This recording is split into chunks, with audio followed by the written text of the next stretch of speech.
We are going to start with the molecular basis of inheritance.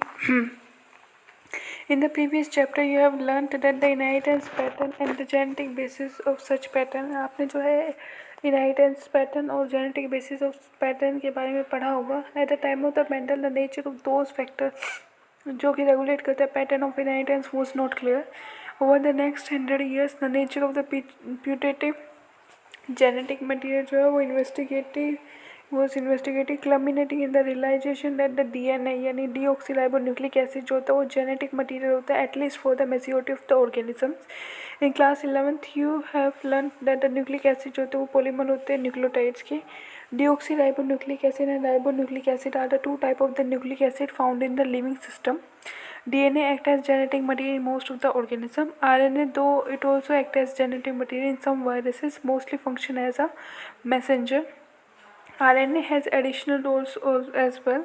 It functions as adapter, structural, and in some cases as a catalytic molecule. In class 11th, you have already learned that the structure of the nucleotide and the way these monomer units are linked to form a nucleic acid polymers.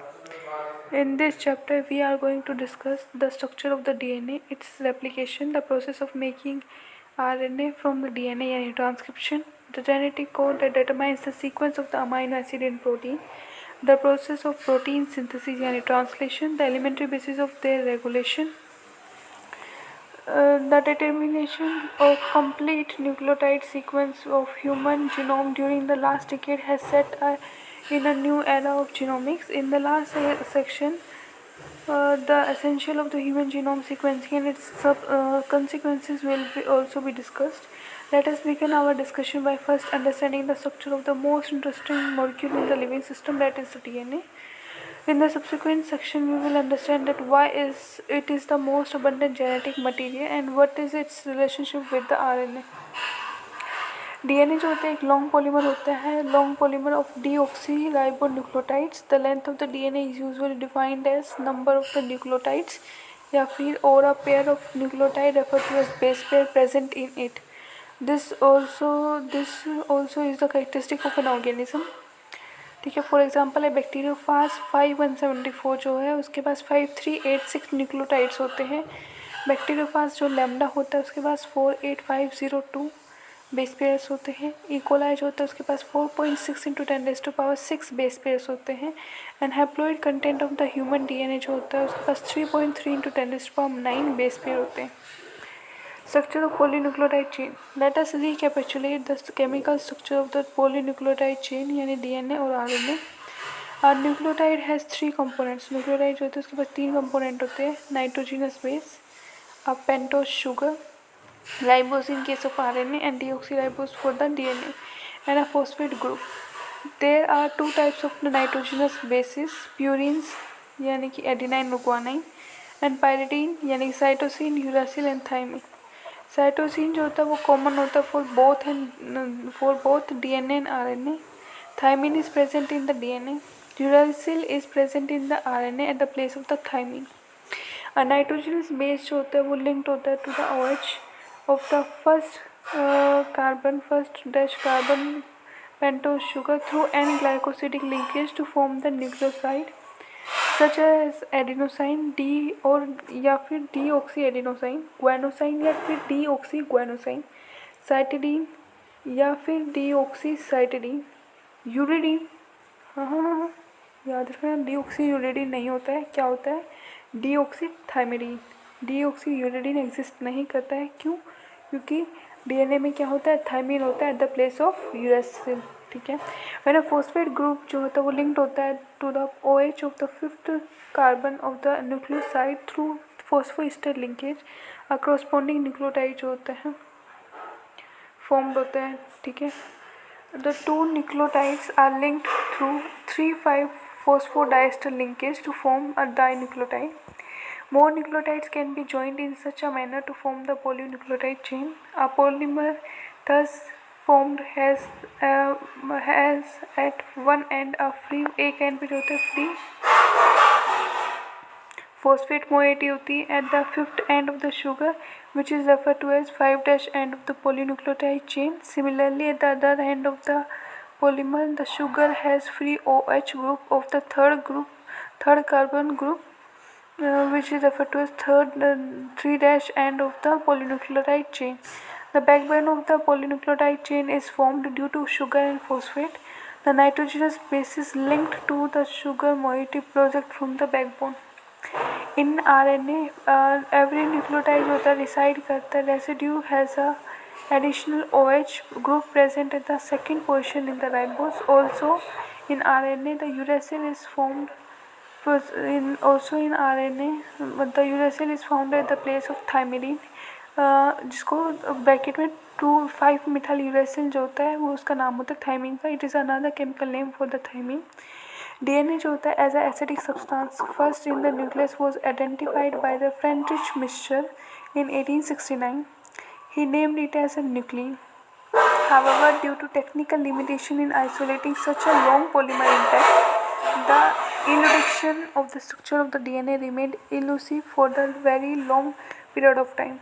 It was only in the 1953 जब James Watson and Francis Crick based on the X ray diffraction data जो कि किसने produce किया था, Maurice Wilkins and Rosalind Franklin ने propose किया एक simple but famous double helix model for the structure of the DNA. One of the hallmark for their proposition was the base pairing between two strands of the polynucleotide chain. However, this proposition was also based on the observation of Erwin Chargaff that for a double-stranded DNA, the ratio of adenine and thymine and guanine and cytosine are constant and equal one. The base pairing confers a very unique property. The base pairing confers a very unique property.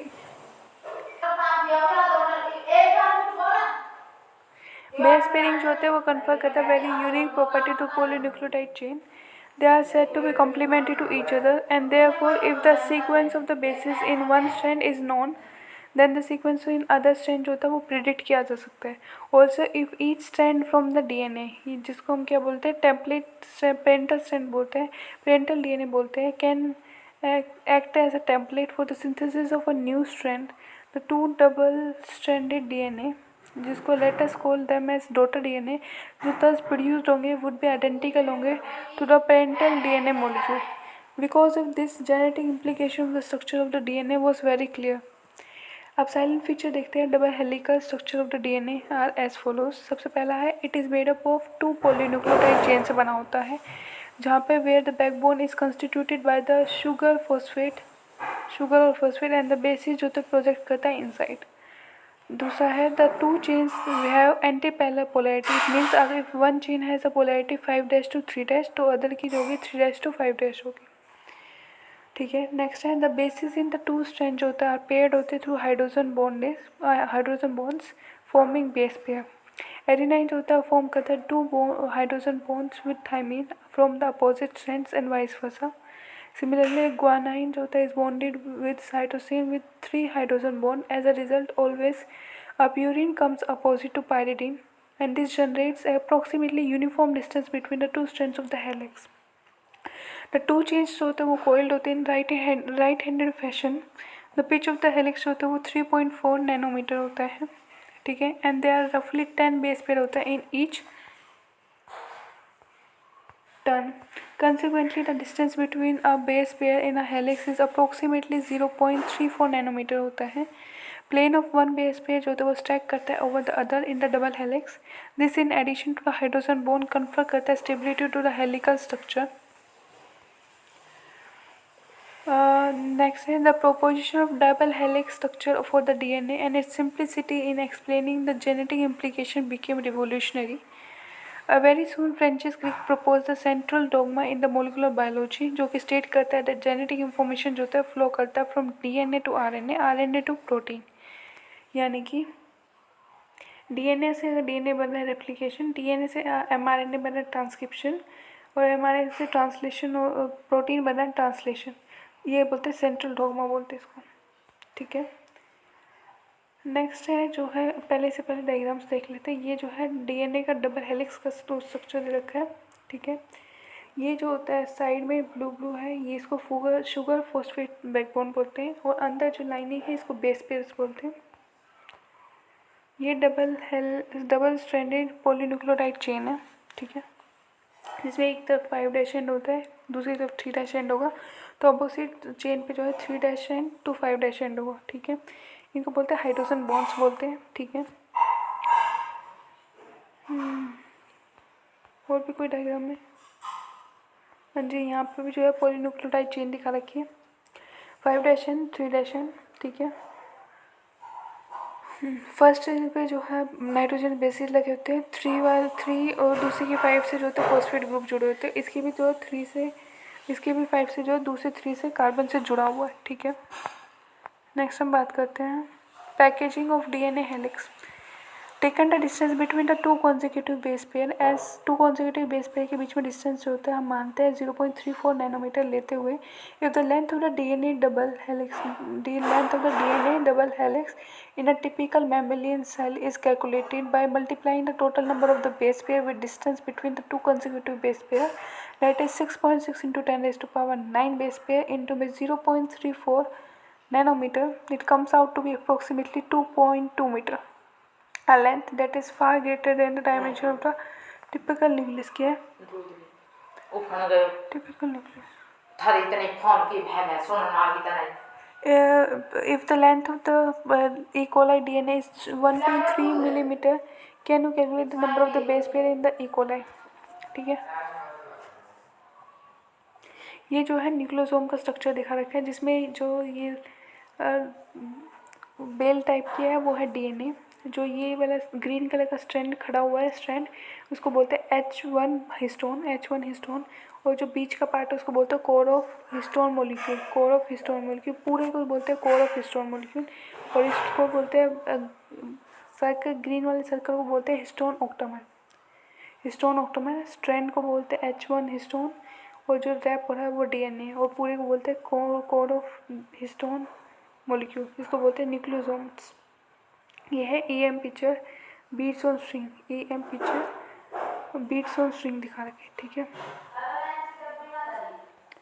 In prokaryote such as E coli की बात करें, though they do not have a defined nucleus. In prokaryote such as E coli की बात करें तो though they do not have any defined nucleus, the DNA is not scattered throughout the cell. DNA जो होता है being negatively charge is held होता है with some proteins that are positively charge in a region termed as nucleoids. The DNA in a nucleoid is organised in the large loop held by proteins.